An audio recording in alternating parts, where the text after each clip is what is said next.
ایک عظیم کارنامہ سر انجام دے رہے ہیں، اور بہت کم عمری میں اللہ تبارک و تعالی نے آپ کو وہ عروج عطا فرمایا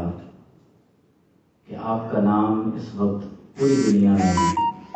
نبی کریم صلی اللہ علیہ وسلم کی محبت کی ایک نشانی بن چکا ہے۔ اور یقیناً وہ افراد کار جو شب و روز اسلام کی دعوت اور تبلیغ میں مصروف رہتے ہیں، اللہ رب کریم پھر ایسی شخصیات کو اپنا ذکر کرتے کرتے مذکور بنا دیتا ہے۔ قبل اس کے کہ میں قبلہ صاحب کو اظہار خیال کے لیے دعوت دوں، میں بہت مختصر چند اشعار نعت شریف کے پیش کرنے کے لیے ملتمس ہوں جناب علامہ محمد نوید صاحب سے کہ آپ تشریف لائیں اور مختصراً حضور علیہ الصلوۃ والسلام کی بارگاہ میں ہدیہ نعت پیش فرمائیں۔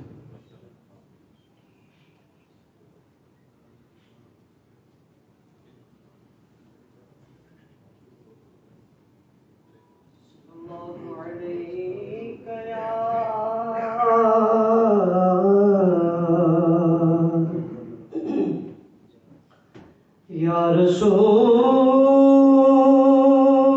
اللہ وسلم علیک یا حبیب اللہ،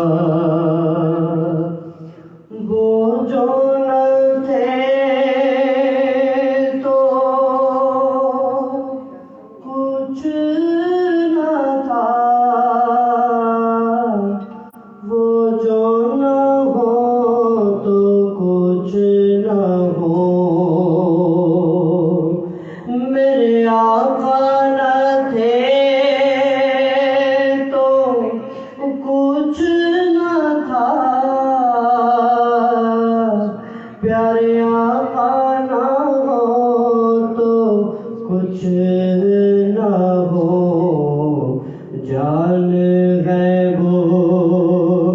جہان کی جان ہے تو جہان ہے، صلی علی نبینا صلی علی محمد۔ موقع کی مناسبت سے ایک شعر پیش کروں گا۔ من کنت مولا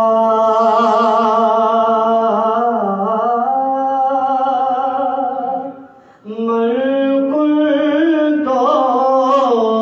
مولا فہذا علی مولا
جزاکم اللہ جناب محترم علامہ نبی حضرت علی المرتضیٰ رضی اللہ تعالیٰ عنہ کی بارگاہ اقدس میں منقبت کا نذرانہ پیش فرما رہے تھے۔ بلا تاخیر میں چاہوں گا کہ حضرت والا اپنے افکار سے ہمیں مستفید فرمائیں۔ صرف ابتدا میں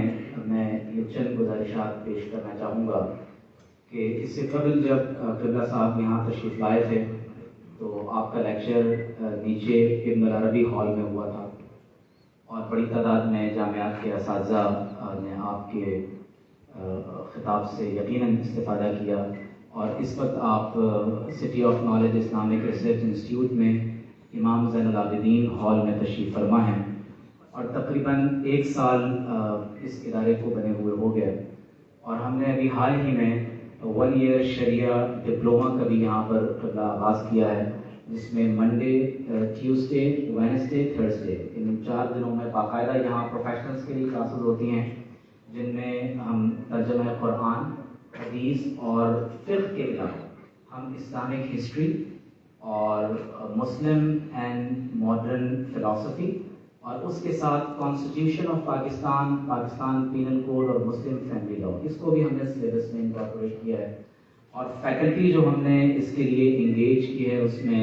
ہمارے پاس اکثر وہ اساتذہ ہیں جو پی ایچ ڈی اسکالرز ہیں، جیسے ڈاکٹر سہیل شفیق ہیں، وہ بھی ڈاکٹر صاحب ہمارے یہاں اسلامک ہسٹری کا سبجیکٹ جو ہے وہ لے رہے ہیں، اور ایوری سیٹرڈے ہم نے یہاں ان پروفیشنلز کے لیے جو پورے ہفتے میں باقاعدہ علم دین نہیں سیکھ سکتے، ہم نے مارننگ میں خواتین کے لیے اور ایوننگ میں ہم نے بوائز کے لیے باقاعدہ یہاں پر عادل اکبر صاحب سے میں گزارش کروں گا کہ آپ یہاں اگر آگے تشریف لے آئیں تو میرے لیے بہت آسانی ہو جائے گی۔ بہت شکریہ، بلکہ آپ میرے پاس ادھر آ جائیں۔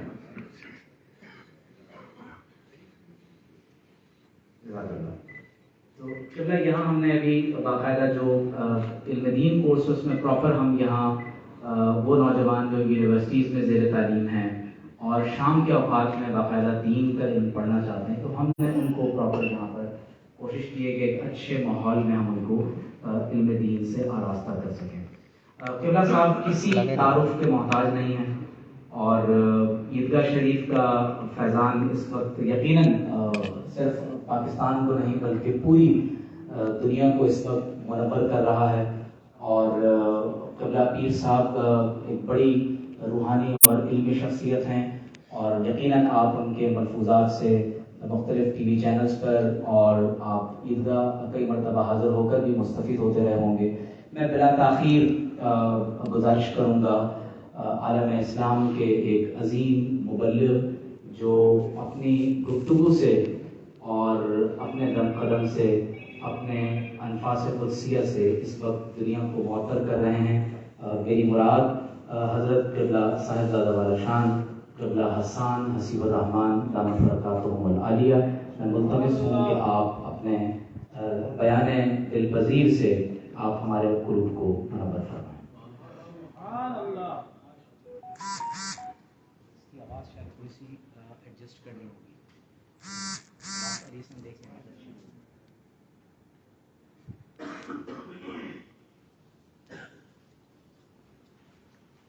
بسم الله الرحمن الرحيم.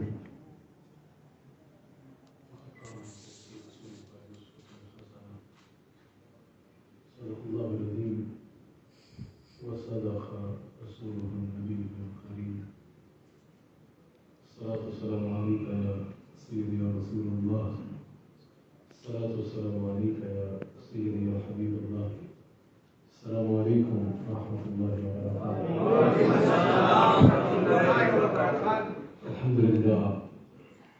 اہل سنت کے، اسلام کے، اہل سنت و جماعت کے اس عظیم مرکز سٹی آف نالج میں ایک مرتبہ پھر آ کے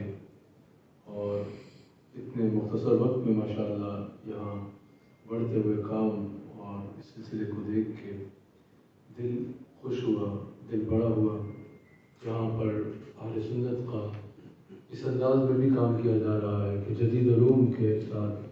نوجوان تیار کیے جا رہے ہیں جو دین کا کام کریں گے، اہل سنت و جماعت کی خدمت کریں گے اور انشاءاللہ لوگوں کو ہر اعتبار سے رسول اللہ صلی اللہ علیہ وآلہ وسلم کی ذات اقدس کے ساتھ جڑنے کا باعث بنیں گے۔ اللہ تعالیٰ اس مرکز کو تا صبح قیامت آباد رکھے اور یہاں پر مسلک اہل سنت کا جو ہمارے اکابرین کا ایک خوبصورت کام ہے، رسول اللہ صلی اللہ علیہ وآلہ وسلم کے محبت کے فروغ کی خاطر اس کو آگے سے آگے لے کے چلنے کی توفیق عطا فرمائے، اور یقیناً اس کے روح رواں حضرت قبلہ ڈاکٹر مفتی عمیر صاحب،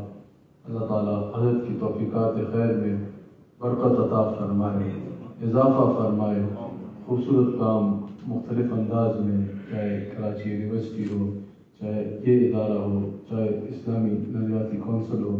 یا دیگر کتب کی صورت میں ان کا کام نمایاں نظر آتا ہے۔ اللہ تعالیٰ ان کی توفیقات خیر میں بھی برکت عطا فرمائے اور ان کو مزید خدمات سر انجام دینے کی توفیق عطا فرمائے۔ اللہ تعالیٰ ہم سب کو مسلک اہل سنت پر قائم رہنے کی توفیق عطا فرمائے۔ اس پرفتن دور میں اللہ تعالیٰ ہم شکر ادا کرتے ہیں کہ اللہ تعالیٰ نے ہمیں اہل سنت کا عقیدہ عطا فرمایا۔ حضرت امام اہل سنت امام احمد رضا خان بریلوی رحمۃ اللہ تعالیٰ علیہ نے جس طرح عقائد واضح فرمائے، اللہ تعالیٰ نے ہمیں ان عقائد پر قائم رہنے کی توفیق عطا فرمائی۔ حضرت امام ربانی مجدد الفسانی رضی اللہ تعالیٰ عنہ جس انداز میں رہنمائی فرمائی، ان کے ارشادات ہمارے لیے مشعل راہ ہیں۔ اس پر ہم اللہ تعالیٰ کا شکر ادا کرتے ہیں۔ اللہ تعالیٰ ہمیں اسی مسلک پر اور اسی عقیدے پر اور اس نظریے پر استقامت عطا فرمائے اور قائم رہنے کی یعنی توفیق عطا فرمائے۔ سیرت النبی صلی اللہ علیہ وآلہ وسلم کے اعتبار سے قبلہ مفتی عامر صاحب مدد اللہ علیہ بھی تشریف فرما ہے، حضرت قبلہ بھی تشریف لائے، سامنے خوبصورت علماء اور اساتذہ تشریف فرما ہے۔ اللہ تعالیٰ آپ سب کا سایہ اہل سنت پر تا دیر قائم رکھے اور اہل سنت کو آپ کے علم سے، آپ کی برکات سے استفادہ کرنے کی توفیق عطا فرمائے۔ اللہ تعالیٰ نے رسول اللہ صلی اللہ علیہ وآلہ وسلم کی سیرت طیبہ کا، حضور کی ذات اقدس کا، حضور علیہ السلام کی ذات کس طرح کمپلیٹ کور آف لائف ہے، اس کو بیان فرماتے ہوئے رہتی دنیا تک کو اور بالخصوص امت مسلمہ کو خطاب فرماتے ہوئے ارشاد فرمایا۔ اس سے پہلے الحمدللہ ہمارے پاس اگر کوئی بھی آتا ہے جو اہل سنت کے علماء ہوں، اہل سنت کے مشائخ ہوں اور حقیقتاً جو خانقاہیں ہیں، جس طرح پچھلی بار بھی یہاں آئے جب تو تصوف پہ گفتگو ہوئی تو اس میں واضح طور پہ یہ بات کی گئی تھی کہ خانقاہوں کا مقصد یہ نہیں ہے کہ انہیں کلینک بنا لیا جائے یا ان کو فقط جو ہے ایک رسم کی حد تک رکھ لیا جائے کہ وہاں پر جا کے چادر چڑھانی ہے اور آ جانا ہے، یا جو حضرات تشریف فرما ہیں فقط ان کی زیارت کر کے واپس آ جانا ہے۔ خانقاہ کا مقصد یہ ہے کہ وہ لوگوں کی رہنمائی کرے، ہر اعتبار سے اعمال میں اصلاح کرے، عقائد میں اصلاح کرے، احوال میں لوگوں کی اصلاح کرے اور ان کو اللہ اور اس کے رسول صلی اللہ علیہ وآلہ وسلم کے قریب کرے۔ الحمدللہ ہمارے علماء ہوں، ہمارے مشائخ ہوں، ہمارے جتنے اکابر ہیں، ان کے پاس اگر کوئی بھی کوئی مسئلہ لے کے جاتا ہے، دنیا کے کسی شعبے کا بندہ آ جاتا ہے، الحمدللہ ہمارے دروازے ہر ایک کے لیے کھلے ہوتے ہیں۔ اگر کوئی یہ سوال کرے بھی فلاں کیوں آیا، فلاں کیوں آیا، فلاں ہر قسم کا بندہ آ رہا ہوتا ہے، اس کی کیا وجہ ہے، تو صوفیاء نے واضح طور پہ بتایا ہمارے اکابر نے کہ خانقاہیں جو ہوتی ہیں، ہسپتال میں مریض ہی آتا ہے نا، اگر کوئی بیمار آ کے پھر کے چلے جائیں، یہ کام ہی یہ ہے جہاں ہسپتال میں جو ہے وہ جسمانی بیماریاں دور کی جاتی ہیں، وہاں یہاں پر روحانی بیماریوں کو دور کیا جاتا ہے، عقائد کو درست کیا جاتا ہے۔ اگر عقائد خراب ہو جائیں تو ان کو درست کیا جاتا ہے، اعمال خراب ہوں تو ان کو درست کیا جاتا ہے، کسی بھی اعتبار سے کوئی خرابی ہو تو اس کو درست کیا جاتا ہے۔ تو میرا یہ خیال ہے کہ ہمارے دروازے جس طرح ہمارے اکابر کا انداز تھا ہر ایک کے لیے کھلے ہونے چاہیے تاکہ ہر ایک ادھر آئے، اگر کوئی مسلمان نہیں بھی ہے تو وہاں آ کے بیٹھے۔ یعنی we are trying to convince those people who are already convinced۔ یہ تو کوئی عقل مندی کی بات نہیں ہے کہ جو کہ already آپ کے ساتھ convinced ہیں انہی کو آپ بات وہی بتاتے رہو، جس چیز کو وہ کرنے آئے ہیں وہی ان کے ساتھ ثابت کرتے رہو ان کے سامنے۔ عقل مندی تو یہ ہے دیگر حضرات کو بھی بلایا جائے جو کنونس نہیں ہیں آپ کے آئیڈیالوجی کے ساتھ، ان کو بلایا جائے، اور اگر ان کو بلا کے بٹھا کے گالیاں دینے شروع کر دیں گے پھر تو وہ نہیں بیٹھیں گے۔ ان کو محبت سے بلا کے بٹھایا جائے اور ان کو سننے کے بجائے ان کو سنایا جائے۔ اور ان کو اپنے عقیدے کے متعلق بتایا جائے گا کہ الحمدللہ مسلک حق اہل سنت و جماعت کا پیغام اتنا مضبوط اور اتنا مدلل ہے الحمدللہ کہ اگر کوئی دل سے سنے گا، اگر دل میں بغض نہ ہوا اور تالا نہ لگا ہوا تو الحمدللہ یہ عقیدہ قبول کرنے کے لیے اور اس کو ماننے کے لیے تیار ہوگا انشاءاللہ۔ تو ہمارے حضرات کے پاس ہر قسم کا بندہ آتے ہیں، ہمارے جتنے اکابر ہیں اہل سنت کے، جس شعبے کا بندہ آ جائے ہمارے حضرات اس کو کہتے ہیں، ہمارے حضرات سے مراد اہل سنت کے جتنے اکابر گزرے یا ہیں، ایک جواب دیا جاتا ہے کہ بھئی حضور علیہ السلام کی سیرت طیبہ پڑھ لو۔ کوئی دین کے معاملے میں رہنمائی چاہے تو کہتے ہیں حضور کی سیرت طیبہ پڑھو، دنیا کے معاملے میں رہنمائی چاہے بھئی حضور کی سیرت طیبہ پڑھ لو۔ کوئی تاجر آ جائے کیسے کامیاب تاجر بنو، کہا کہ حضور کی سیرت طیبہ کو پڑھو۔ کوئی سیاستدان آ جائے کہ میں بہترین سیاستدان کیسے بن سکتا ہوں، جواب ہے کہ حضور کی سیرت طیبہ پڑھ لو۔ اگر کوئی بندہ آ جائے کہ میرے گھر میں پریشانیاں ہیں، گھر کی پریشانی، فیملی ریلیشن میرے خراب ہیں، ان کو کیسے بہتر کروں، حضور کی سیرت طیبہ پڑھ لو۔ کسی بھی اعتبار سے کوئی مشکل لا کے پیش کرے تو اس کو ایک دوا دی جاتی ہے، ایک کتاب بتائی جاتی ہے، ایک نسخہ دیا جاتا ہے کہ رسول اللہ علیہ السلام کی سیرت طیبہ پڑھ لو۔ تو کوئی نیا بندہ سننے والا حیران ہو سکتا ہے، کوئی ہر مرض کے لیے الگ دوا ہوتی ہے، ہر مرض کے لیے الگ کتاب ہوتی ہے، ہر شعبے کا الگ ماہر ہوتا ہے۔ کہ سیاستدانوں کو سیاسی کسی بندے کے بارے میں بتانا چاہیے رول ماڈل بنانے کے لیے، تاجروں کو کسی تاجر کی مثال دینی چاہیے، ان کے بعد جو آئے یہ اس کو کہتے ہیں رسول اللہ علیہ السلام کی سیرت طیبہ پڑھو۔ تو ہم الحمدللہ اللہ کا شکر کرتے ہوئے کہتے ہیں، ہم اس بات پر، ہم اپنے نبی پر ناز کرتے ہوئے کہتے ہیں کہ ہمارے آقا علیہ السلام کی سیرت طیبہ اتنی مکمل ہے، ہمارے آقا علیہ السلام کی زندگی اس طرح تمام شعبہ جات کا احاطہ کرتی ہے، تمام شعبوں کا، کہ کوئی کسی بھی واک آف لائف کا بندہ اگر ہم سے سوال کرے، کسی بھی اعتبار سے رہنمائی چاہے، ایک شخصیت ہے جس اعتبار سے رہنمائی چاہو گے اس کی ذات اقدس سے ملے گی، اور وہ ہمارے آقا سیدنا محمد رسول اللہ صلی اللہ علیہ وآلہ وسلم کی ذات اقدس ہے۔ حضور علیہ السلام کی زندگی ایسی ہے، یہ حضور علیہ السلام کا آج بھی زندہ معجزہ ہے، اور یہ وہ معجزہ ہے جو تا صبح قیامت دنیا دیکھتی رہے گی، کہ جس اعتبار سے کوئی رہنمائی چاہے گا، جس شعبے میں کوئی رہنمائی چاہے گا، جدید سے جدید مسئلہ کیوں نہ ہوگا، جب وہ میرے نبی علیہ السلام کی سیرت طیبہ کو دیکھے گا، ابھی تو قرب قیامت میں ایسی ایسی چیزوں نے آنا ہے جن کے بارے میں لوگوں نے کبھی تصور بھی نہیں کیا۔ یہ ملحد ہے اگر کوئی ہے جو دین سے دور ہے، جن سے حضور کی سیرت کو نہیں بھی پڑھا، اس طرح سے لوگوں نے جن چیزوں کا تصور بھی نہیں کرا، جب یہ وہ بھی دیکھیں گے تو یہ حیران ہو جائیں گے کہ میرے آقا علیہ السلام نے اس آج سے 1450 سال قبل اور اس وقت سے جتنے بھی سال گزر چکے ہوئے قبل، میرے آقا علیہ السلام نے ایک ایک چیز کی نشاندہی فرما دی ہے الحمدللہ۔ حضور علیہ السلام کی سیرت طیبہ ہمارے لیے بہترین رول ماڈل ہے۔ جب انسان عملی زندگی میں قدم رکھتا ہے نا تو دنیا کے مختلف شعبوں میں اس کا واسطہ پڑتا ہے، مختلف شعبوں میں اس کو مختلف افکار کے حامل لوگ ملتے ہیں۔ جب انسان دنیا کے تمام شعبوں کو دیکھتا ہے، جب وہ کفالت میں ہوتا ہے یا زیر تعلیم ہوتا ہے، ابھی جب وہ گھر کے اندر ہوتا ہے اس کو دنیا کا نہیں پتا ہوتا، ریئل لائف بالکل مختلف ہوتی ہے۔ بعض لوگ آپ کو پتا ہے نا سوشل میڈیا سے ہی میدان پتا کرتے ہیں، ہم ان کو بھی یہ بتاتے ہیں کہ اگر دنیا میں اتریں گے تو دنیا جو ہے سوشل میڈیا اور ریئل لائف جو ہے یہ دو مختلف چیزیں ہیں۔ میدان میں اتر کے کام کرنا جو ہے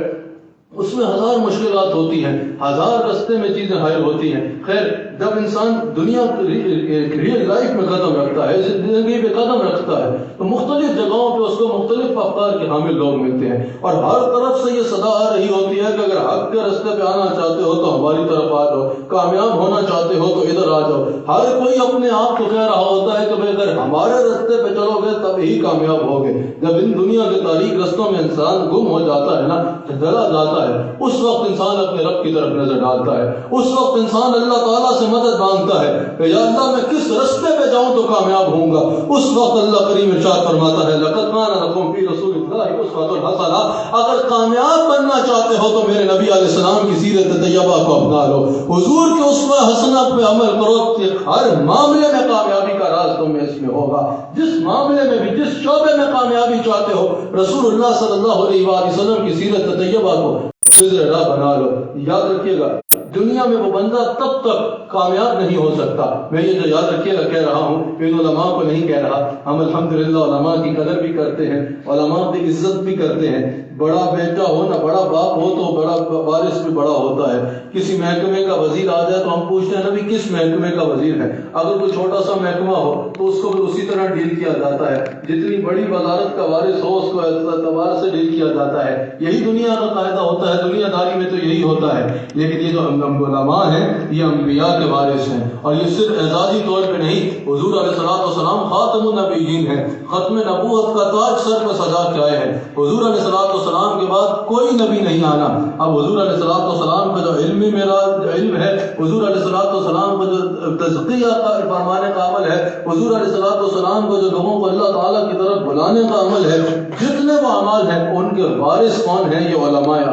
کرام ہیں. ان کا ادب بہت ضروری ہے. اور اگر اہل سنت و جماعت حقیقتاً یہ دیکھے کہ اس وقت کس چیز کی ضرورت ہے یا کیا کمی ہے، کہ اگر ہمیں جس چیز پر ضرورت عمل دیکھنے کی تو یہ ہے کہ ہم ہمارے علماء کو وہ قدر نہیں دیتے جو ان کی قدر ہے، وہ اس عزت کی نگاہ سے نہیں دیکھا جاتا جو ان کی قدر ہے. اوور آل بات نہیں کر رہا، بات جگہوں پہ دیکھا بھی جاتا ہے. اس وقت اہل سنت و جماعت کو بہت ضرورت ہے کہ اپنے علماء کی قدر کریں، ان سے استفادہ کریں، ان کی اگر ہاتھ بھی چوم لیں. اللہ کا ولی ہونے کے لیے صرف کسی خانقاہ میں پیدا ہونا ضروری نہیں ہے. اللہ کا ولی ہونے کے لیے صرف کسی سجادہ نشین کا بیٹا ہونا ضروری نہیں ہے. وہ بندہ جو 5 وقت کی نماز پڑھا رہا ہے، سارا وقت بچوں کو قرآن پڑھا رہا ہے، ایسی تنخواہ جس سے گھر کا کچن بھی نہ چل پائے، اس میں جو ہے گزارا کر کے خدمت دین کر رہا ہے اور بھی کام کر سکتا ہے. آپ کیا سمجھتے ہیں وہ مقام ولایت پہ فائز نہیں ہے؟ وہ انبیاء کا وارث ہے، وہ مقام ولایت پہ فائز ہے. اس کا ہاتھ چومنا اور اس کو اپنے سر پہ بٹھانا یہ اللہ اس کے رسول کے قریب ہونے کا باعث ہوگا. تو علماء کی ہمارے ہاں قدر ہے تو آپ بے ادبی نہ سمجھیے گا. میں ویسی گفتگو میں کہہ رہا ہوں جو لوگ سن بھی رہے ہیں. سب سے زیادہ ضروری یہ ہے کہ انسان اپنی زندگی میں کوئی نہ کوئی رول ماڈل بنائے. رول ماڈل بنانا ضروری ہے. کس بناتا جب تک وہ اپنا روڈ میپ نہیں بناتا، جب تک وہ اپنی زندگی کے گولز نہیں گزارتا. وہ بندہ پھر ایسے دیہڑیاں گزارتا ہے، آج کا کھانا کہیں کھا لوں، رات کو بھی کہیں مل جائے، کل پرسوں اس کو اپنی زندگی کی کوئی فکر نہیں ہوتی. وہ بے مقصد زندگی گزار رہا ہوتا ہے. با مقصد زندگی گزارنے والے نے اپنے لیے کوئی رول ماڈل بنایا ہوتا ہے، اپنے لیے کوئی روڈ میپ بنایا ہوتا ہے، اپنے لیے کوئی گولز بنائے ہوتے ہیں. یہ آیت بتا رہی ہے کہ اللہ تعالیٰ تو یہ مطلوب ہے تم سے، اللہ تعالیٰ تمہاری، اگر تم اپنی بھلائی چاہتے ہو تو اللہ یہ چاہتا ہے کہ اگر رول ماڈل بنانا ہے تو حضور علیہ السلام کی ذات اقدس کو بنا لو. اگر روڈ میپ بنانا ہے تو حضور کی سیرت طیبہ کو بنا لو. اگر گول بنانا ہے کچھ اچیو کرنے کے لیے تو اللہ اور اس کے رسول کی رضا کو بنا لو. تم دنیا کے پیچھے نہیں بھاگو گے، دنیا تمہارے پیچھے بھاگتی نظر آئے گی. آپ مجھے بتائیے نا، جنہوں نے حضور علیہ السلام کی سیرت طیبہ کو اپنایا آج سے 100 سال پہلے، 200 سال پہلے، 400 سال پہلے تو دور کی بات ہے، اگر 15 سال پہلے کا بھی بعض میں سوال کر دیا جائے تو ایگزیکٹ کوئی ہاتھ اٹھا کے نہیں بتا سکے گا کہ کراچی میں کس کی حکومت تھی، اس صوبے میں کس کی حکومت تھی، 200 سال پہلے یہاں کس کا اقتدار تھا. شاید اگر میں ابھی پوچھوں تو آپ جو علماء ہیں، جو تاریخ کو جاننے والے ہیں، وہ تو بتا دیں گے، لیکن ہر کوئی نہیں بتا سکے گا 200 سال پہلے یہاں کس کا راج تھا، 400 سال پہلے یہاں کس کا راج تھا. لیکن کیا سینکڑوں سال سے حضرت عبداللہ شاہ غازی رضی اللہ تعالیٰ عنہ کا مزار جگمگا رہا ہے یا نہیں جگمگا رہا؟ لاہور چلے جائے، ایک طرف جہانگیر کا مقبرہ ہے، وہاں ہفتے یا مہینے بعد کوئی کھولتا ہے اس کو صفائی کے لیے، باقی پورا مہینہ وہاں جانے والا کوئی نہیں ہوتا. اس کا تو اقتدار تھا. اور ایک طرف حضرت داتا علی حجویری کا مزار ہے، صبح کا سورج بعد میں طلوع ہوتا ہے، وہاں لوگوں کی قطاریں پہلے لگی ہوتی ہیں. تو جو رسول اللہ علیہ السلام کی سیرت کو اپنا لیتا ہے پھر وہ دنیا کے پیچھے نہیں بھاگتا. زندگی میں بھی دنیا میں وہ معزز ہوتا ہے، اور جب دنیا سے چلا جائے تو اس کے مزار پر جانا بھی لوگ اپنے لیے اعزاز کا باعث سمجھتے ہیں. حضور علیہ السلام کی سیرت طیبہ کو اللہ تعالیٰ رہتی دنیا تک اور بالخصوص امت مسلمہ کے لیے رول ماڈل قرار دے رہا ہے، خضر راہ قرار دے رہا ہے.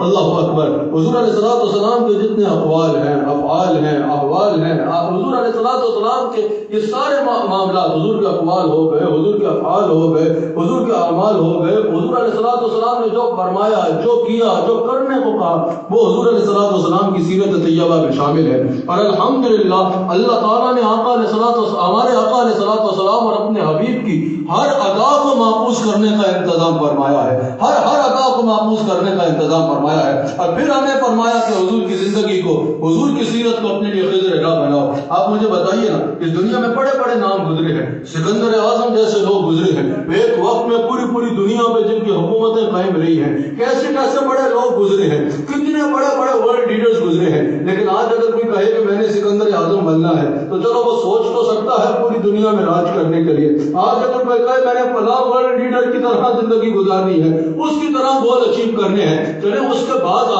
باتیں جو مشہور ہیں ان کو اپنا تو سکتا ہے، سوچ تو سکتا ہے، لیکن اگر کوئی کہے کہ میں نے کھانا بھی ویسے کھانا ہے، میں نے پانی بھی ویسے پینا ہے، میں نے ناخن بھی ویسے کاٹنے ہیں، میں نے جوتے بھی ویسے پہننے ہیں، میں نے کروٹ پہ لیٹنا بھی اس کی طرح ہے، میں نے کھانا بھی اس کی طرح کھانا ہے، میں نے چلنا بھی اس کی طرح ہے، میں نے ایک کام اس کی طرح کرنا ہے، تو لوگ بولیں گے عقل کو ہاتھ مارو۔ ٹھیک ہے، اس کے پاس کام بڑے تھے جس کی وجہ سے وہ مشہور ہے، وہ ٹھیک ہے، کس کو کیا لگے کہ وہ کھانا کیسے کھاتا تھا، کسی کو کیا پرواہ کہ وہ لیٹتا کیسے تھا، کسی کو کیا پرواہ کہ وہ کھاتا کیا تھا اور کرتا کیا تھا۔ سمجھ آ رہی ہے؟ اللہ اکبر۔ چلیے یہ تو دنیا کی مثال ہے، بڑی جلیل القدر شخصیات تشریف لائی ہیں، انبیاء علیہ السلام تشریف لائے، ہر نبی کا احترام کرنا ہم پہ لازم ہے۔ ایک بہت بڑی جگہ پر قبلہ مفتی صاحب نے اس کی توجہ بھی دلائی تھی کہ اگر ہم حضور علیہ السلام کے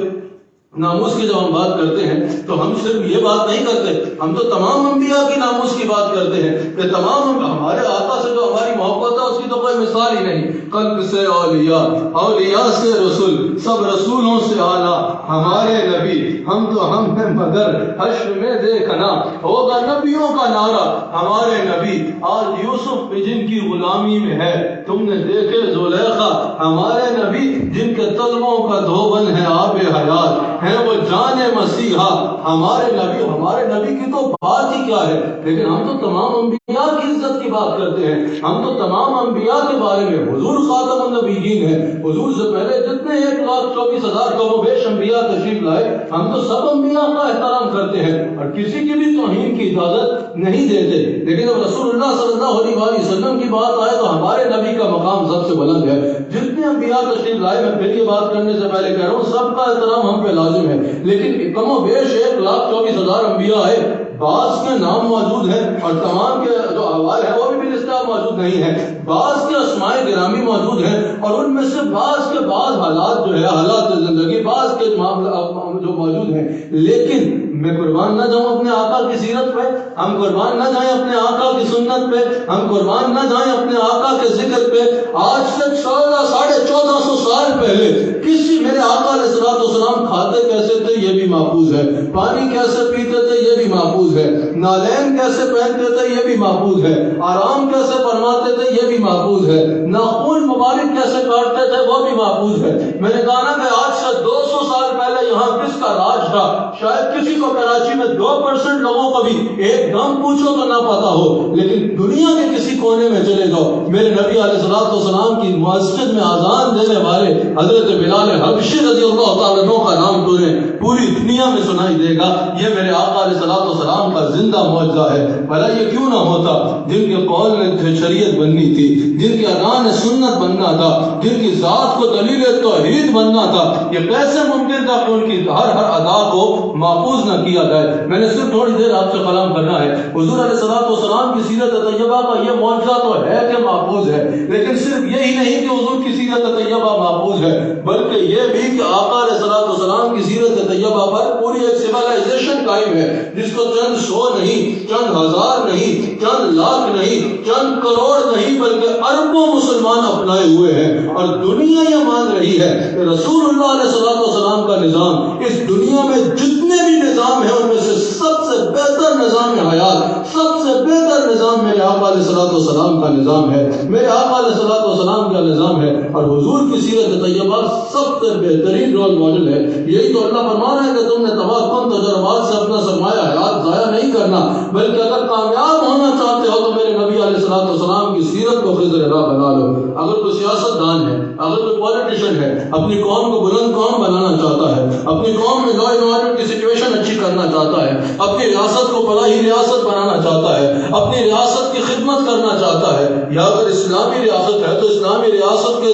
تعین کیسے کرنا ہے قانون کا اور دیگر چیزوں کا، میرے آقا علیہ الصلوۃ والسلام کی سیرت طیبہ کو دیکھے۔ ابن خلدون کہتے ہیں حضور علیہ الصلوۃ والسلام سے پہلے عرب میں جو ہے وہ سیاست کا کوئی تصور نہیں تھا، عرب میں کوئی ایسا تصور نہیں تھا، سیاست پسند نہیں تھے، بلکہ جنگ کو ہی ہر مسئلے کا حل سمجھا جاتا تھا، ہر مسئلے کا پہلا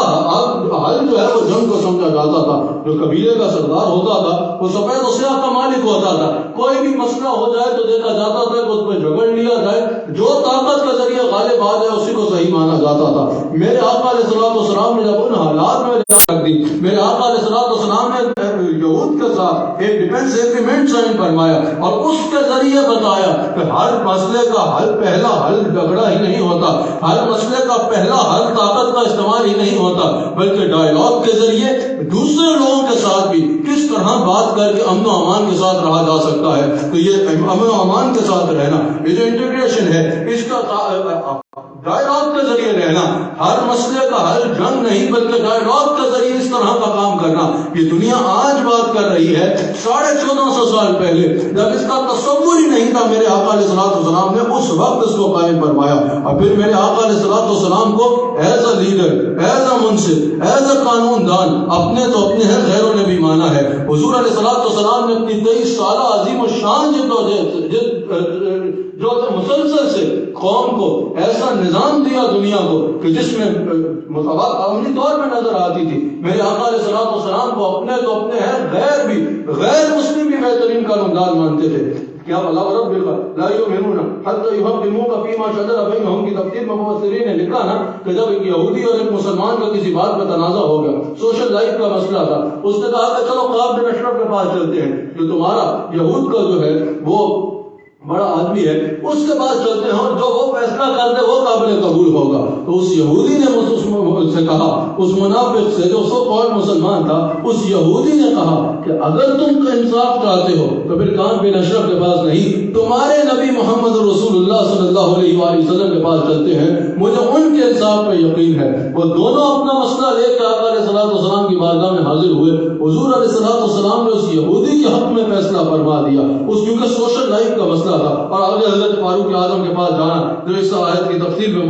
میں مفسرین نے لکھا تو پتہ چلا کہ میرے آقا علیہ الصلوۃ والسلام نے ایسا نظام قائم فرمایا کہ غیر مسلم بھی یہ کہتے تھے کہ اگر انصاف ملے گا تو رسول اللہ علیہ الصلوۃ والسلام کی ذات اقدس سے ملے گا۔ ہم نے ایک دفعہ عیدگاہ شریف میں باہر بھی جب جاتا ہوں تو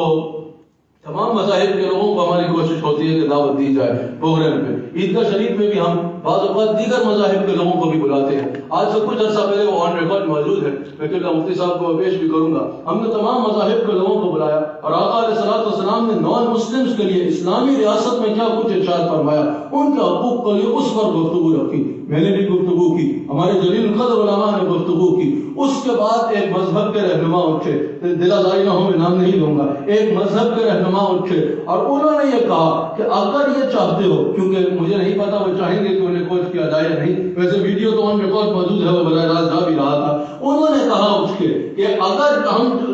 آج یہ گفتگو سننے کے بعد ہمیں اگر اپنا تحفظ سب سے زیادہ نظر آ رہا ہے تو نظام مصطفیٰ میں نظر آ رہا ہے، حضور علیہ الصلوۃ والسلام کے بتائے ہوئے نظام سے نظر آ رہا ہے کہ آقا علیہ الصلوۃ والسلام نے جس طرح ہمارے تحفظ میں آواز اٹھائی، اگر اسی طرح معاملہ ہو تو یقیناً ہم سمجھتے ہیں کہ ہم سب سے زیادہ تحفظ میں رہ سکتے ہیں۔ یہ نہیں کہ نہیں ہے، الحمدللہ پاکستان میں سب کو رائٹس حاصل ہیں اور ہونے چاہیے بھی، غیر مسلم بھی جتنے یہاں پر رہتے ہیں وہ حیدر شہری تو ان کو تمام جو ہے وہ رہنے کے حقوق جو آئین پاکستان میں ہیں، آئین پاکستان کے مطابق بھی جو ہے اور شریعت کے مطابق ملنے چاہیے۔ میرے آقا علیہ الصلوۃ والسلام نے ہر اعتبار سے میرے آقا کی سیرت طیبہ جو ہے وہ بے نظیر و بے مثال ہے۔ چند میں میں نے آپ سے اور کہا کرنا، میرے آقا علیہ الصلوۃ والسلام کی سیرت طیبہ ہر اعتبار سے بے نظیر و بے مثال ہے۔ اگر کوئی معیشت دان ہے، کوئی معیشت دان ہے تو میرے آقا علیہ الصلوۃ والسلام کی سیرت کو پڑھے، کوئی اکانومسٹ ہے تو میرے آقا علیہ الصلوۃ والسلام کی سیرت طیبہ کو دیکھے، ریاست مدینہ میں میرے آقا علیہ الصلوۃ والسلام کے اقدامات کو دیکھے، اس کو پتہ چلے گا کہ کیسے اپنی قوم کی خدمت کرنی ہے۔ حضور علیہ الصلوۃ والسلام سے پہلے، حضور علیہ الصلوۃ والسلام کی ظاہری حیات طیبہ سے پہلے اور ریاست مدینہ کو قائم کرنے سے پہلے عرب جو ہے وہ ظلم و ستم کی چکی میں پس رہے تھے۔ جس کے پاس طاقت تھی، انتہا کی طاقت تھی، جس کے پاس مال تھا، انتہا کا مال تھا، اور جو غریب تھا وہ انتہا کا قریب تھا، اور جو طاقت ہے وہ جو ہے قانون طاقتور کے تابع ہوتا تھا، طاقت کے ذریعے دولت کے ذریعے جیسے چاہے وہ قانون بنا لیتا تھا۔ میرے آقا علیہ الصلوۃ والسلام نے معیشت کے اصول مرتب فرمائے۔ کچھ دور گزرا تھا، دور فاروق اعظم میں لوگ زکوٰۃ لے کے پھرتے تھے، مدینہ پاک میں کوئی زکوٰۃ لینے والا نظر نہیں آتا تھا۔ یہ میرے آقا علیہ الصلوۃ والسلام کی بہترین حکمت عملی تھی، اور صرف اصول ہی مرتب نہیں فرمائے بلکہ ترغیب بھی دی۔ تو اگر کسی کا آ کے شکایت کرنا، اس کو کہنا کہ لے کے آؤ، دستہ جو ہے اس کے اوپر کلہاڑا لگانا، اور پھر اس کو کہنا کہ اس طرح سے کماؤ، اس طرح سے خرچ کرو، آپ کے علم ہے، اور پھر ایک مزدور کا ہاتھ پکڑ کے چومنا فرمانا کہ ہاتھ سے کام کرنے والا اللہ کا دوست ہوتا ہے، اللہ محبت فرماتا ہے اس سے۔ میرے آقا علیہ الصلوۃ والسلام نے محنت کا درس بھی دیا۔ میرے آقا علیہ الصلوۃ والسلام کی سیرت طیبہ ہر اعتبار سے بے نظیر و بے مثال ہے، کسی بھی اعتبار سے کوئی تاجر ہے تو وہ میرے آقا علیہ الصلوۃ والسلام کی سیرت طیبہ کو پڑھے۔ حضور علیہ الصلوۃ والسلام کا جانا، خدیجہ الکبریٰ سلام اللہ علیہا ام المومنین کا میسرہ کو ساتھ روانہ کرنا، اور اس کو آ کے بتانا کہ آقا علیہ الصلوۃ والسلام کی تجارت میں سب سے اہم پہلو یہ نظر آتا ہے سچائی اور اعتماد قائم کرنا۔ یہ نہیں کہ جس طرح ہمارے لوگ کرتے ہیں، پہلے گاہک کو آخری گاہک سمجھ کے استعمال کیا جائے، ایک بار اس کو جتنا نچوڑ سکتے ہو نچوڑ لو، بعد میں پتہ نہیں ہاتھ لگے نہ لگے۔ ایک کو دھوکہ دے کے جتنا کماؤ گے اس سے بہتر ہے کہ اپنا اعتماد قائم کرو کہ ہزاروں لوگ تمہارے ساتھ کام کرنا جو ہے وہ اپنا اعزاز سمجھے۔ حضور علیہ الصلوۃ والسلام کا اعتماد قائم کرنا، مال کی خوبی کے ساتھ خامی کو خود ظاہر کر دینا، اس طرح اعتماد قائم کرنا کہ جو مال بکتے زمانہ دیر لگ جاتی تھی اس کا چند دنوں میں بک جانا، اور ام المومنین کا فرمانا کہ منافع بھی دگنا ہوا جب آقا علیہ الصلوۃ والسلام نے اس کا فرمایا۔ حضور علیہ الصلوۃ والسلام کے لیے تاجر کی زندگی جو ہے وہ ایک بہترین جو ہے وہ نمونہ ہے۔ حضور علیہ الصلوۃ والسلام کی سیرت طیبہ کے صرف ایک پہلو پر بات کر کے چند 2 منٹ سے 3 منٹ میں نے اپنی گفتگو ختم کرنا ہے۔ میں بھی کیونکہ مسلسل 3 دن سے جو ہے وہ سفر میں ہوں، اور یہاں سے بھی صبح 7 بجے تک حضرت کو پتا ہے میری فلائٹ ہے، تو رات بھر بھی کچھ میٹنگ اور مصروفیات جو ہے وہ ہیں، اور وہاں جاتے ہی میں نے ایئرپورٹ سے سیدھا کل حضرت مولا کائنات کا یوم بھی ہے، اس اعتبار سے ایک پروگرام میں جانا ہے، تو مستقل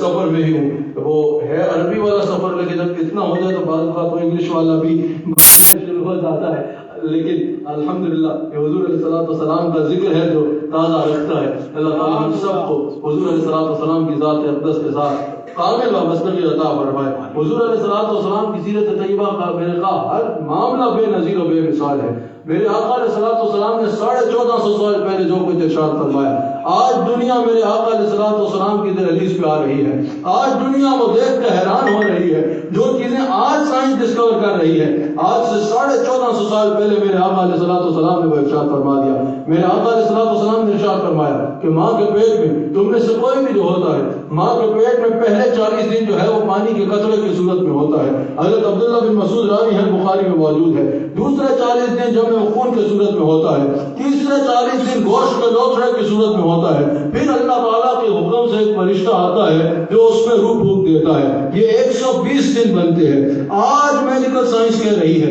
120 دن یعنی 4 مہینے بنتے ہیں۔ آج میڈیکل سائنس نے یہ کہا کہ 4 مہینے کے بعد ماں کے پیٹ میں بچے میں جان آ جاتی ہے۔ ذرا بتائیے آج جو سائنس اتنی ریسرچ کے بعد کہہ رہی ہے، آج سے 1450 سال پہلے میرے آقا علیہ الصلوۃ والسلام نے یہ کیسے ارشاد فرمایا؟ حضرت عبداللہ بن سلام نے کہا نا، ایک شخص نے آ کے حضور علیہ الصلوۃ والسلام سے سوال کیے اور کہا کہ یا رسول اللہ صلی اللہ علیہ وسلم، وہ کون سی ایسی چیز ہے کہ جس کی وجہ سے بیٹا ہوتا ہے یا بیٹی ہوتی ہے؟ میرے آقا علیہ الصلوۃ والسلام نے وحی کا انتظار نہیں فرمایا، یہ نہیں فرمایا کہ سوچ کے بتاؤں گا، یہ نہیں فرمایا کہ کچھ وقت کے بعد آنا مشورہ کر کے بتاؤں گا۔ میرے آقا علیہ الصلوۃ والسلام نے ارشاد فرمایا کہ اگر مرد کا پانی غالب آ جائے تو بیچا ہوتا ہے، اور اگر عورت کا پانی غالب آ جائے تو بیچی ہوتی ہے۔ 1856 میں سائنس نے کہا کہ انسانی خلیے میں کروموسوم ہوتے ہیں، اگر مرد کا غالب آ جائے تو بیٹا ہوتا ہے، اگر عورت کا غالب آ جائے تو بیٹی ہوتی ہے۔ اللہ اکبر! آج سے 1450 سال پہلے یہ کون سی ایسی مائکروسکوپ تھی، یہ کون سا ایسا معاملہ تھا جس کے ذریعے میرے آقا علیہ الصلوۃ والسلام نے ارشاد فرمایا؟ یہ میرے آقا علیہ الصلوۃ والسلام کا وہ علم ہے جس کو آج دنیا مان رہی ہے، اور ایک ایک کر کے دنیا دیکھتی چلی جائے گی کہ وہی ہوگا جو میرے آقا علیہ الصلوۃ والسلام نے ارشاد فرمایا۔ اللہ تعالیٰ ہمیں ہر اعتبار سے حضور علیہ الصلوۃ والسلام کی سیرت طیبہ پر عمل کرنے کی توفیق عطا فرمائے۔ حضور علیہ الصلوۃ والسلام کے مقاصد بعثت میں سے اہم ترین مقصد یہی کی ہے کہ حضور علیہ الصلوۃ والسلام کی اتباع کی جائے، وہ کیا جائے جو حضور علیہ الصلوۃ والسلام نے کرنے کو کہا، اور اس سے رک جایا جائے جس سے حضور علیہ الصلوۃ والسلام نے روکا۔ سیرت پر طرف بلانے والے کے لیے سب سے پہلے یقیناً ضروری یہ ہے کہ وہ خود سیرت طیبہ پہ عمل کرے۔ اس کی حضرت بہاؤالدین زکریا کے پاس حضرت بہاؤالدین زکریا مردانی رحمۃ اللہ علیہ جب بھی وہ اپنے خلفاء کو یا شاگردوں کو کہیں روانہ کرتے تھے تو یہ فرما کے کرتے تھے کہ تمہاری زبان سے پہلے تمہارا کردار تبلیغ کرے گا۔ تو سب سے زیادہ ہمارے لیے ضروری یہ ہے کہ حضور کی سیرت کا بیان کرتے وقت یہ ذہن میں رکھیں کہ ہماری زبان سے پہلے ہمارا کردار حضور علیہ الصلوۃ والسلام کی سیرت طیبہ کے بارے میں بتاتا نظر آئے۔ انگلینڈ میں ہمارے ایک ساتھی تھے قبلہ، وہ ان کی زندگی ذرا بہت مختلف قسم کی تھی۔ میں ایک دفعہ گیا تو وہ نمازیں بھی انہوں نے ماشاءاللہ اچھے انداز میں قائم کی، چہرہ بھی سنت سے بھرا ہوا، معاملات بہت بہتر۔ میں نے ان سے دریافت کیا کہ یہ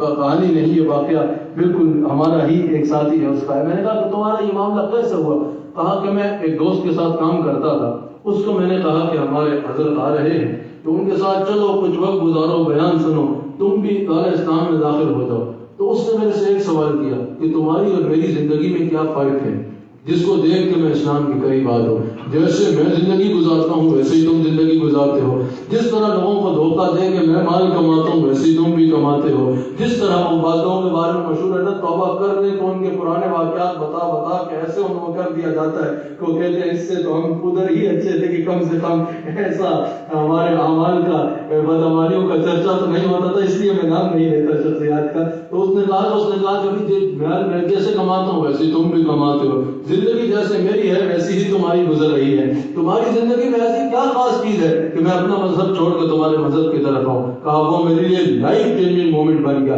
میں نے اپنی زندگی کو بدلا کہ میری زبان بات میں کچھ کہے، میری زندگی میں حضور علیہ الصلوۃ والسلام کی سیرت ایسی نظر آئے کہ دیکھنے والا میری زندگی اور میرے انداز کو دیکھ کے کہے کہ یہ جس ذات سے وابستہ ہے وہ ذات کوئی معمولی ذات نہیں، جیسا کہ نہیں ہے، وہ ذات کوئی خاص ذات ہے۔ اور حضور علیہ الصلوۃ والسلام کی سیرت طیبہ کو پڑھے اور پھر حضور علیہ الصلوۃ والسلام کے دامن کرم سے وابستہ ہو جائے۔ اللہ تعالی ہمیں صحیح معنوں میں حضور علیہ الصلوۃ والسلام کے دین کی خدمت کی توفیق عطا فرمائے، ایسے جیسے میرے امام اہل سنت امام احمد رضا خان بریلوی رضی اللہ تعالیٰ عنہ نے کہا کہ کام بولے لیجیے آپ کو جو راضی کرے، خوب ہو نام رضا، ٹھیک ہو نام رضا۔ آپ پہ کروڑوں درود۔ دوران گفتگو کی غلطی ہوئی تو صدق دل سے اللہ تعالیٰ کی بارگاہ میں توبہ کرتا ہوں، اور ایک مرتبہ پھر اللہ تعالیٰ کی بارگاہ میں دعا گو ہوں کہ اللہ تعالیٰ قبلہ ڈاکٹر صاحب کے مفتی صاحب کی توفیقات خیر میں برکت عطا فرمائے۔ ماشاءاللہ جس طرح جو جدید مسائل ہیں ان کے ساتھ بھی اور جو جدید دور کے تقاضے ہیں ان کے ساتھ بھی، یہ نہیں کہ کوئی 2023 میں ہو اور اس کا ذہن جو ہے 1856 میں ہو، بلکہ 2023 میں اگر کوئی ہو تو اس کا دماغی سطح جو ہے، ذہنی سطح وہ 2000 کا کم سے کم جو ہے وہ 50 تک تو ہو ہی ہو۔ اس طرح ماشاءاللہ یہ تیار کر رہے ہیں اس دور کے تقاضوں کے مطابق، اور آنے والے دور کے تقاضوں کو مد نظر رکھ کے اللہ تعالیٰ ان کو مزید توفیقات خیر میں اضافہ فرمائے۔ اللہ تعالیٰ ہم سب کو مسلک اہل سنت پر ہر اعتبار سے قائم رہنے کی توفیق عطا فرمائے۔ میں بہت شکر گزار ہوں حضرت قبلہ صاحبزادہ حسان حسیب الرحمان دامت برکاتہم العالیہ کا۔ آپ نے سیرت النبی صلی اللہ علیہ وآلہ وسلم کے عنوان پر بہت خوبصورت انداز سے مختلف پہلوؤں کا احاطہ فرمایا۔ میں نے غور سے جب آپ کی گفتگو کو سنا تو آپ نے نبی کریم صلی اللہ علیہ وسلم کی سیرت طیبہ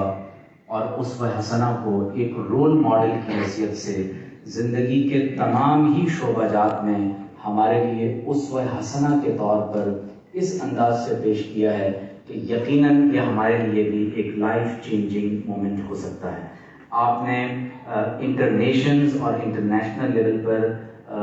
امن اور پیکٹ کے حوالے سے آپ نے پیس ٹریٹیز کا آپ نے ذکر کیا، آپ نے مائنورٹیز کے رائٹس کا ذکر کیا، اس کے علاوہ کس طرح سے قرآن و سنت میں ایمبریولوجی سے متعلق علوم کو آج جدید سائنس اس کی تصدیق کر رہی ہے۔ تو میں یہ سمجھتا ہوں کہ یہ سیرت النبی صلی اللہ علیہ وسلم پر ایک ایسی خوبصورت گفتگو ہے جو یقیناً ہمارے قلب و ذہن کو معطر کرنے کے لیے بہت سامان اپنے اندر رکھتی ہے. میں بہت شکر گزار ہوں مفتی محمد نعیم صاحب تشریف لائے. مفتی صاحب آپ کا بہت شکریہ. ہمارے لیے بہت لائق احترام جناب محترم مفتی محمد عامر صاحب تشریف لائے. میں آپ کا بھی بہت شکر گزار ہوں. جناب محترم عابد اکبر صاحب تشریف لائے. سر میں آپ کا بھی بہت شکر گزار ہوں. ان کے علاوہ ہمارے پاس آج کی مجلس میں تشریف فرما ہوئے جناب رئیس احمد صاحب، ڈاکٹر حسان اوج صاحب، ڈاکٹر ثاقب محمد خان، جناب محترم عبید صاحب، مظہر اشرفی، ڈاکٹر سید وقاص ہاشمی،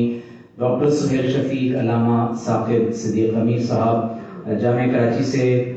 سر لئی تشریف لائے ہیں، سر عبدالخالق آئے ہیں. میں آپ تمام حاضرین کا بہت شکر گزار ہوں جو مصروف ترین اوقات میں سے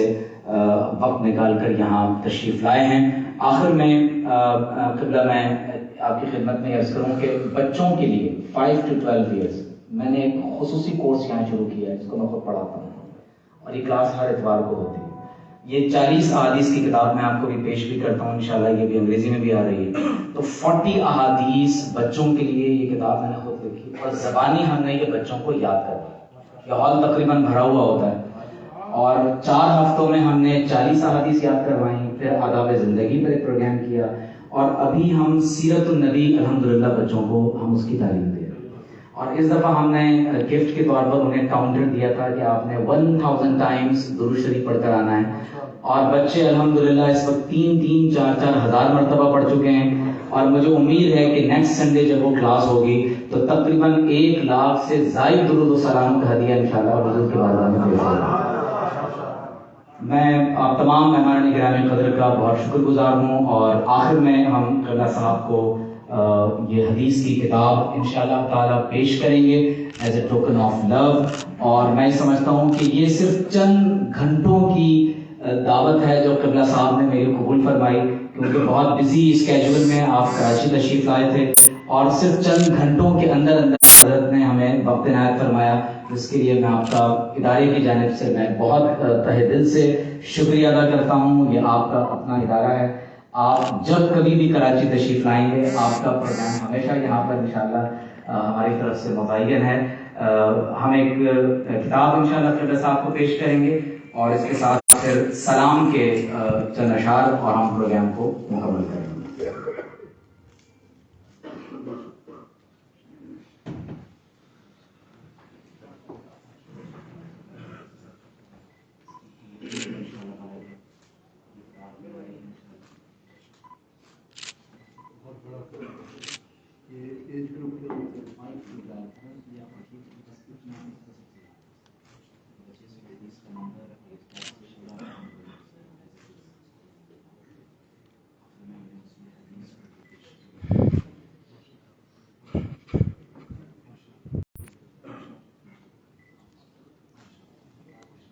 سلام کے لیے کھڑے ہو جائیں. میں گزارش کروں گا مظہر شفیع اگر بہت مختصر سا آپ ہمیں مصطفیٰ جان رحمت پہ لاکھوں سلام، اور صرف وہی اشعار پڑھیے گا جو اعلیٰ کرتے ہیں. مائک آن کر لیجیے.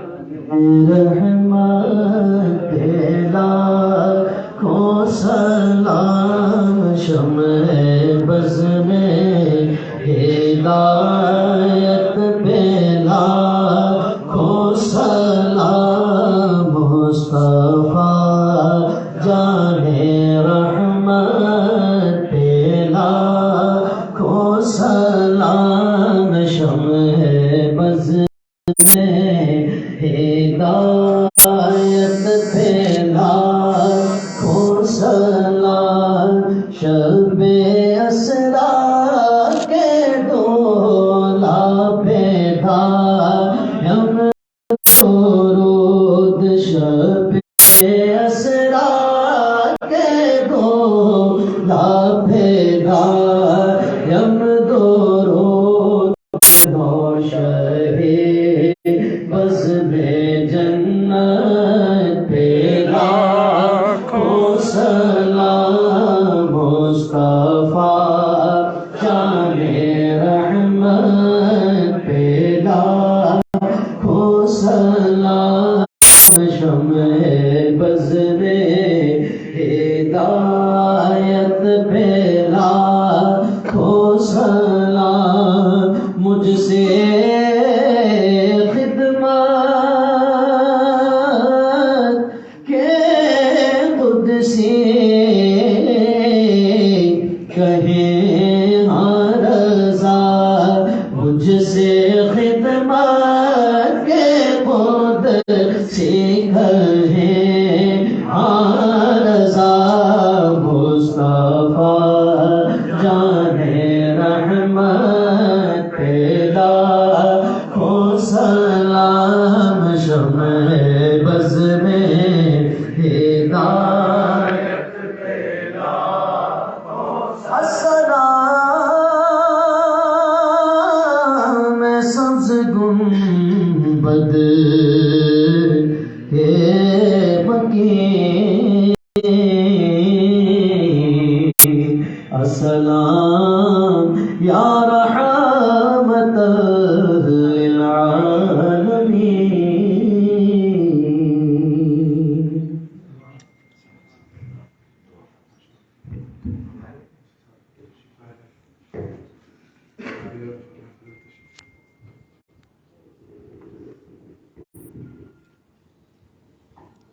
آمین۔ الحمد للہ رب العالمین والعاقبۃ للمتقین والصلاة والسلام على سید المرسلین۔ اللهم ربنا آتنا في الدنيا حسنة وفي الآخرة حسنة وقنا عذاب النار۔ یا الہ العالمین، یہاں پر تیرا اور تیرے پیارے محبوب کا ذکر خیر کیا جائے، اپنی بارگاہ میں قبول و منظور فرما۔ مولا کریم پروردگار، اس ادارے میں جس طرح علم کو فروغ دیا جا رہا ہے، پروردگار اسی طرح کی وہ عظمت عطا فرما۔ یا الہ العالمین، اس ذکر کی برکت سے، اس محفل کی برکت سے ہم سب کی بخشش و مغفرت فرما۔ یا الہ العالمین، مولا کریم پروردگار عالم، یہاں پر جتنے صاحبان علم اور طالب علم موجود ہیں، سب کو علم دین، علم و عمل کی دولت سے مالا مال، سب پہ کرم فرما،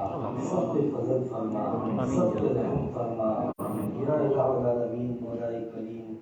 میرے قبلہ و کعبہ پیر و مرشد حضرت قبلہ پیر نقیب الرحمن صاحب کے علم میں، عمل میں، عمر میں عزتیں، برکتیں، عظمتیں عطا فرما۔ جس خوبصورتی کے ساتھ قبلہ صاحب نے یہاں پر خطاب کیا،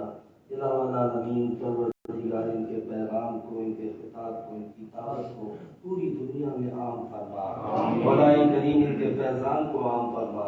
مولا کریم ان پر اپنی خاص رحمتوں کا نزول فرما۔